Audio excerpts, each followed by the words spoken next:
বাবা মুজারাবানি চলবে না, আমার মোস্তাফিজকেই লাগবে। কলকাতার লজ্জাজনক হার দেখে সংবাদ সম্মেলনে শাহরুখ খানকে একই বলল তার মেয়ে সুহানা খান। আইপিএল এর মঞ্চে হারজিত থাকবেই, কিন্তু কলকাতা নাইট রাইডার্সের সাম্প্রতিক পারফরমেন্স যেন মেনে নিতে পারছেন না খোদ শাহরুখ খানের মেয়ে সুহানা খান। মাঠের লড়াইয়ে কেকেআরের লজ্জাজনক হারের পর উত্তাল সোশ্যাল মিডিয়া, কিন্তু সবচেয়ে বড় চমক এসেছে সংবাদ সম্মেলনে।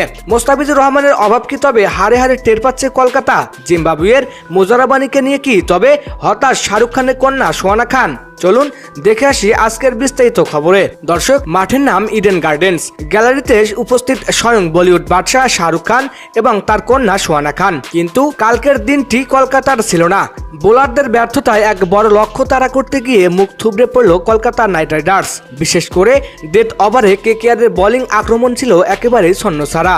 আইপিএল 2026 শুরুর আগে বিসিসিআই এর নির্দেশে কেকেআর ছেড়ে দিতে বাধ্য হয়েছিল বাংলাদেশের কাটার মাস্টার মোস্তাফিজুর রহমানকে।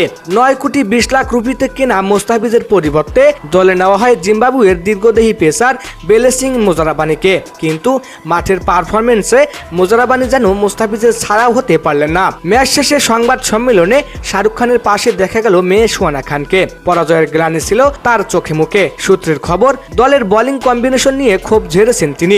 আনুষ্ঠানিক আলোচনায় তিনি যেন বুঝিয়ে দিলেন, মুজারাবানি চলবে না, আমাদের সেই মোস্তাফিজকেই লাগবে। ডেথ ওভারে ফিজের যে রেকর্ড এবং বুদ্ধিমত্তা, তার অভাব আজ হারে হারে টের পেয়েছে কলকাতা নাইট রাইডার্স। এদিকে মোস্তাফিজুর রহমান বর্তমানে পাকিস্তানে পিএসএল মাতাচ্ছেন লাহোর কালান্দার্সের হয়ে। সেখানে তার দুর্দান্ত বোলিং স্পেল দেখে কেকেআর ভক্তরা আফসোস করছেন। সোশ্যাল মিডিয়ায় ঝড় উঠেছে, কেন ফিজকে ছেড়ে দেওয়া হলো? মুজারাবানি কি আদৌ আইপিএল এর চাপের সাথে মানিয়ে নিতে পারবেন নিজেকে? বিসিসিআই এবং কূটনৈতিক কারণে মোস্তাফিজকে হারাতে হয়েছে কলকাতাকে, এটা সত্যি। কিন্তু সুহানা খানের এই আবেগঘন প্রতিক্রিয়া কেকেআর সমর্থকদের মনের কথাটি যেন বলে দিল। এখন দেখার বিষয়, আগামী ম্যাচগুলোতে মুজারাবানি নিজেকে প্রমাণ করতে পারেন কিনা, নাকি মোস্তাফিজের অভাব কেকেআরকে পুরো টুর্নামেন্টেই ভোগাবে। তো দর্শক, পিএসএল এ মোস্তাফিজুর রহমান সহ বাংলাদেশি খেলোয়াড়দের সর্বশেষ আপডেট পেতে আমাদের চ্যানেলটি সাবস্ক্রাইব করে সাথেই থাকুন। ধন্যবাদ।